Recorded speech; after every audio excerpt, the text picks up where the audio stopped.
Hello दोस्तों, स्वागत है आपका सीरीज़ के इस 13वें वीडियो में। इस वीडियो में हम क्वेश्चन आंसर करने वाले हैं। जैव प्रक्रम जो चैप्टर है हमारा चल रहा है सीरीज़, ये आखिरी वीडियो है और इस वीडियो में हम इस सारे अभ्यास प्रश्न इस चैप्टर के जो है करने वाले हैं।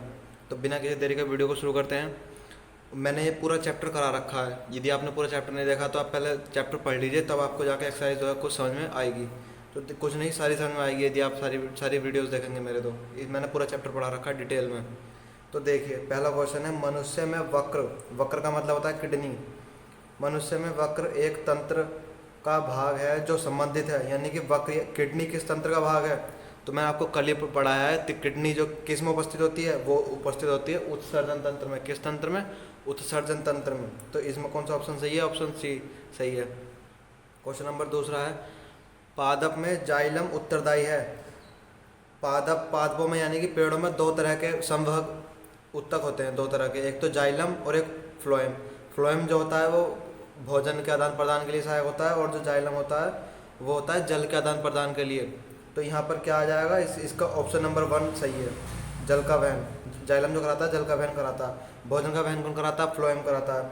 अमीनो अम्ल इन ये सब का वहन जो है अलग अलग होते हैं। ऐसे ही इसमें जो है सी आपका सही है। पोषण से संबंधित नहीं है वक्र, वक्र संबंधित है उत्सर्जन तंत्र से। समझ गए? क्वेश्चन नंबर तीसरा देखिए, स्वपोषी पोषण के लिए आवश्यक है। स्वपोषी पोषण कौन करते हैं? पहली बात स्वपोषी पोषण करते कौन है? तो देखिए, स्वपोषी पोषण कौन करते हैं? स्वपोषी पोषण करते हैं आपके पेड़ पौधे। तो पेड़ पौधों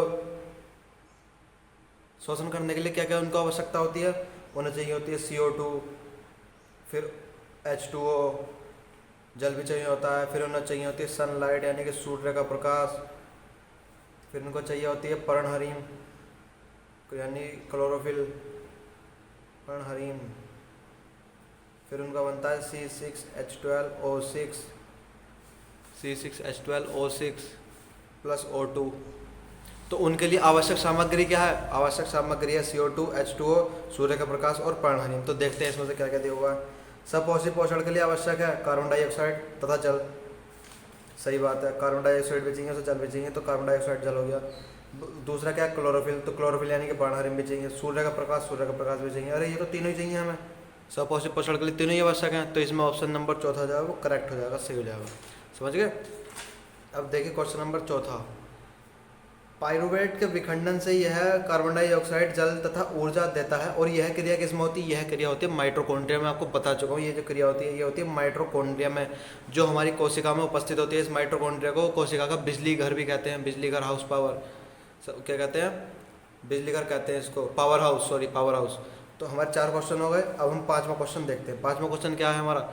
हमारे शरीर में वसा का पाचन कैसे होता है और यह प्रक्रम कहाँ होता है? वसा का पाचन कैसे होता है और यह प्रक्रम कहाँ होता है? तो देखिए इसका आंसर।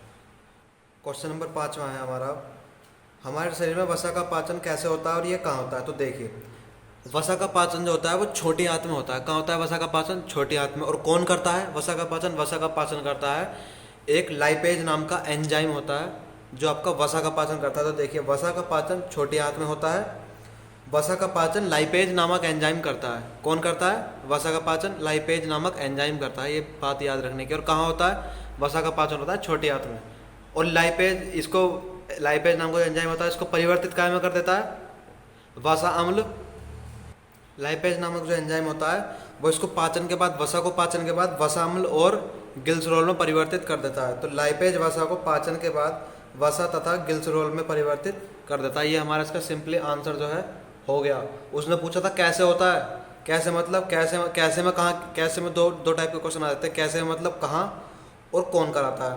तो कहाँ होता है? छोटी आंत में होता है। और कराता कौन है? लाइपेज नामक एंजाइम कराता है। और किस प्रकार कराता है? वो है इसको गिल्सरोल में परिवर्तित कर देता है और वसा अम्ल में परिवर्तित कर देता है लाइपेज नामक एंजाइम। तो क्वेश्चन नंबर 5वां भी हो गया। अब देखते हैं क्वेश्चन नंबर 6।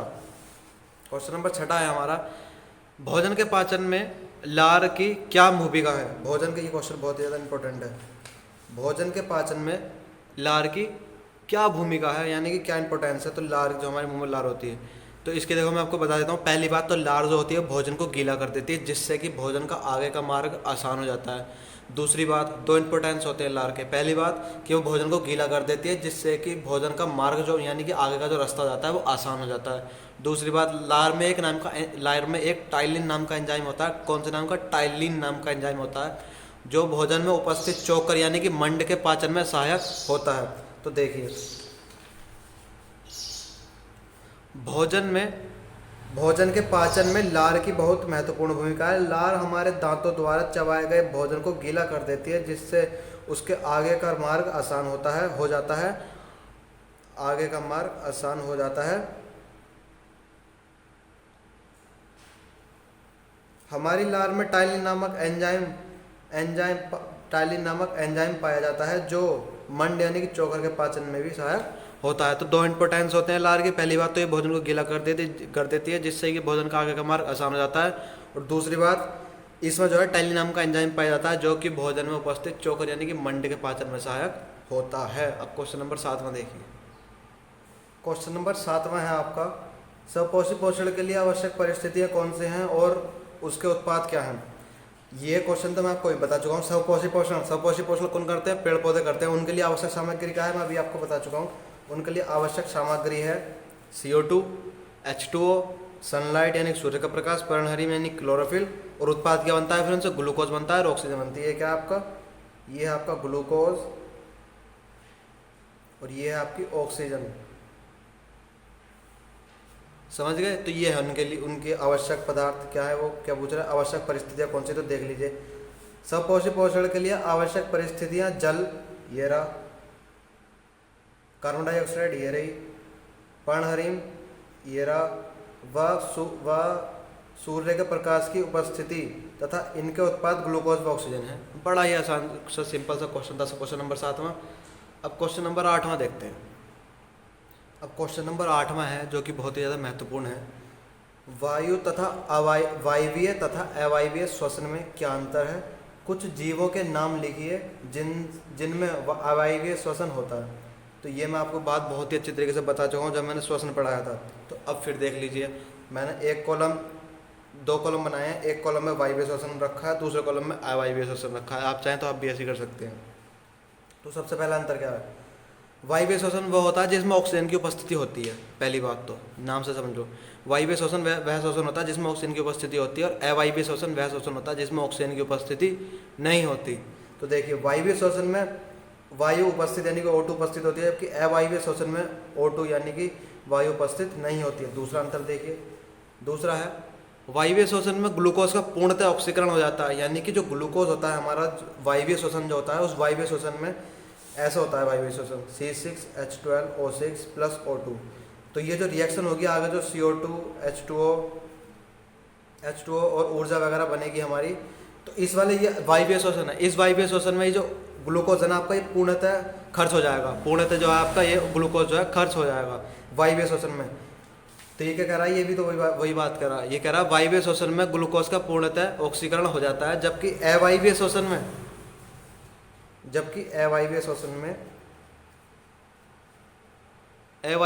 में ग्लूकोज का पूर्णतः ऑक्सीकरण नहीं होता, यानी कि अगर यहाँ ऑक्सीजन ना हो तो ये जो आपका ग्लूकोज है पूर्णतः खर्च नहीं हो पाएगा। तो ये है इसका मतलब। अब अगला देखिए,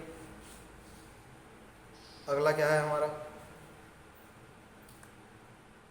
तीसरा अंतर देखिए। तीसरा अंतर है, वायवीय श्वसन में अधिक मात्रा में ऊर्जा बनती है, जबकि अवायवीय श्वसन में अधिक मात्रा में ऊर्जा नहीं बनती। यानी कि जो अगर यहाँ पर ऑक्सीजन उपस्थित होगा, तो ऊर्जा जो है अधिक मात्रा में बनेगी। कितनी?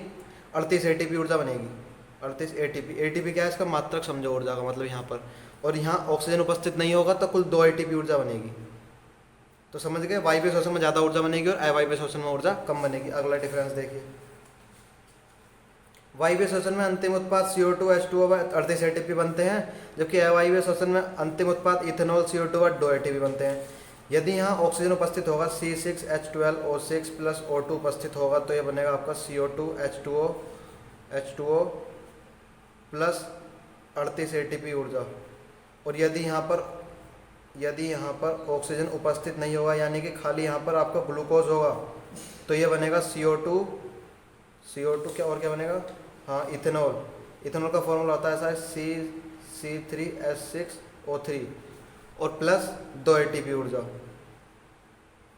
तो समझ गए, ऑक्सीजन उपस्थित होगा तो ये प्रोडक्ट बनेंगे और ऑक्सीजन नहीं उपस्थित होगा तो ये प्रोडक्ट बनेंगे। आप अंतर अच्छे से समझ गए होंगे। अब देखते हैं कि ये क्या किन किन जीवों में होता है वायवीय शोषण है वायवीय शोषण। तो देखिए, अब उसने इसी क्वेश्चन में हमसे एक क्वेश्चन पूछा था, उसने पूछा था हमसे कुछ जीवों के नाम लिखिए जिनमें अवायवीय शोषण होता है। तो अवायवीय शोषण किन जीवों में होता है? तो देखिए, कुछ जीवाणु, यीस्ट तथा अन्य कवक आदि अवायवीय शोषण, अवायवीय जीव अवायवीय शोषण करते हैं, यानी कि कुछ जीवाणु भी अवायवीय शोषण करते हैं, यानी कि अपने शोषण में ऑक्सीजन नहीं लेते हैं वो। कुछ यीस्ट भी ऐसे होते हैं, यीस्ट जो अपने शोषण में आपका ऑक्सीजन को यूज़ नहीं करते हैं, और कवक भी कुछ ऐसे होते हैं। तो समझ गए आप इसके क्या क्या मतलब था इसका, जो नेक्स्ट उसने पॉइंट लिखा था इसमें। अब हम क्वेश्चन नंबर नेक्स्ट देखते हैं। क्वेश्चन नंबर 10 में देखिए, अब हमारे शरीर में हीमोग्लोबिन की कमी के क्या कारण, परिणाम हो सकते हैं। हमारे शरीर में हीमोग्लोबिन की कमी के क्या परिणाम हो सकते हैं? परिणाम तो देखिए, हीमोग्लोबिन हमारे रुधिर में लाल रुधिर कणिकाओं में उपस्थित होता है। जैसे कि आप जानते हैं हीमोग्लोबिन किस में उपस्थित होता है? लाल रुधिर कणिकाओं में उपस्थित होता है। हीमोग्लोबिन ऑक्सीजन के प्रति उच्च बंधुता रखता है, यह शोषण में सहायक होता है, यह ऑक्सीजन का परिवहन करता है। यदि इसकी अनुपस्थिति रहेगी तो ऑक्सीजन के परिवहन के बिना हम जीवित नहीं रह सकेंगे। यानी कि जो हीमोग्लोबिन होता है वो ऑक्सीजन का परिवहन कराता है, मतलब कराता है। हीमोग्लोबिन जो होता है वो ऑक्सीजन का परिवहन कराता है। यदि हीमोग्लोबिन नहीं होगा तो आपकी जो प्रासरण जो क्रिया होती है उसके द्वारा अगर हम सांस मतलब ऑक्सीजन हमारे शरीर में फैलेगी तो हमें 2 साल लग जाएंगे ऑक्सीजन को हमारे एक अंग से दूसरे अंग तक पहुंचने में। तो हीमोग्लोबिन जो होता है इस कार्य को 2 साल की जगह 2 सेकंड में कर देता है। यदि हमारे फेफड़ों से ऑक्सीजन कुपिका से ऑक्सीजन हमारे रुधिर में पहुंच चुकी है तो ये रुधिर में उपस्थित होता है और ये एकदम सारे शरीर में ऑक्सीजन को जो है फैला देता है हीमोग्लोबिन। अगर ये उपस्थित नहीं होगा तो हम जीवित ही नहीं रह पाएंगे। समझ गए ऑक्सीजन इसका महत्व क्या होता है? यह जो है ऑक्सीजन का ट्रांसपोर्टेशन कराता है बड़ी तेजी से, बहुत तेजी से। यदि आप यहाँ पर हमारी ऑक्सीजन है इस उंगली की इस कोशिका में ऑक्सीजन है तो इस ऑक्सीजन को यह पूरे शरीर में जो है फैला देगा हीमोग्लोबिन। समझ गए क्या महत्व है इसका? क्वेश्चन नंबर 10 में समझ गए, एक बार देख लीजिए।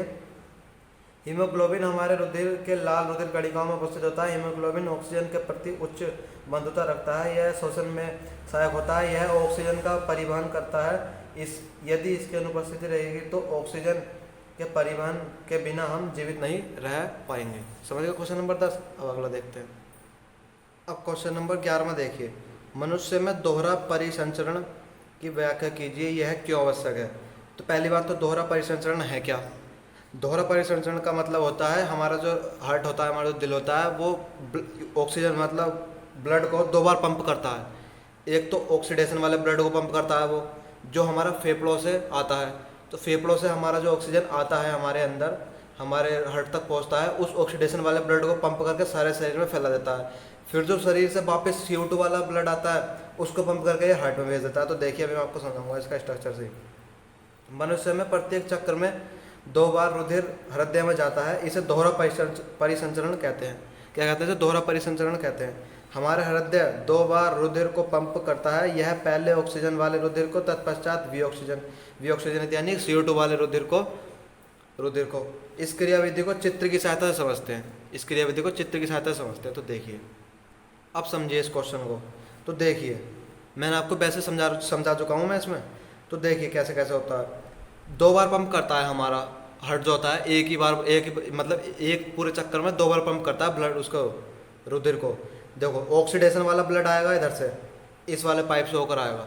ऑक्सीडेशन वाला ब्लड आया यहाँ पर आकर स्टोरेज हो गया। हार्ट ने इसको ऐसे ऐसे पंप करा तो ये इस महाधमनी से होकर ये महाधमनी यहाँ से ये महाधमनी से होकर पूरे शरीर में चला गया ब्लड। फिर उधर से आया CO2 लेकर आया, फिर उधर से ऑक्सीजन लेकर गया था, इधर से ऑक्सीजन का सारा यूज़ हो गया। ऑक्सीजन जो यूज़ हुए उसके रिएक्शन के बाद क्या बना हमारा CO2। तो उधर से CO2 लेकर आएगा इन पाइपों के थ्रू, एक इस पाइप के थ्रू और इधर से इस पाइप के थ्रू। यहाँ पर आकर स्टोरेज हो जाएगा, फिर ये नीचे जाएगा हल्का हल्के। जब इसको पंप ये ऐसे हार्ट जो हमारा दिल होता है वो तो ऐसे ऐसे होता रहता है। तो उसके बाद ये फिर पंप होकर दोबारा जाएगा कहाँ पर? फेफड़ों में। क्या करने? ऑक्सीजन लेने।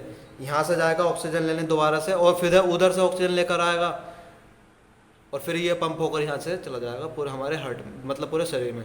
फिर उधर से दोबारा CO2 लेकर आएगा, CO2 से यहाँ से आएगा, इधर से आएगा, फिर दोबारा जाएगा। तो कुल मिलाकर 2 बार हो गया नहीं होगा?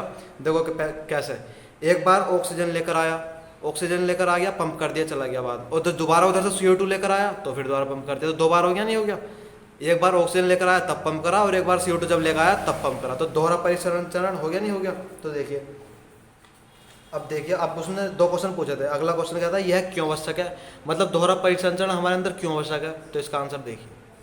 अब देखिए, मनुष्य एक बहुकोशिकीय जीव है, इसलिए इसे उच्च ऊर्जा की आवश्यकता है, अतः यह बंटवारा शरीर को उच्च ऊर्जा प्रदान करने के लिए आवश्यक है। अब समझिए, ये जो बंटवारा हुआ है हार्ट में, इसका मतलब यही है कि जो हार्ट हमारा बटा हुआ है 4 चैम्बरों में, क्यों बटा हुआ है। इधर तो होता है ऑक्सीडेशन वाला ब्लड और इधर होता है CO2 वाला ब्लड।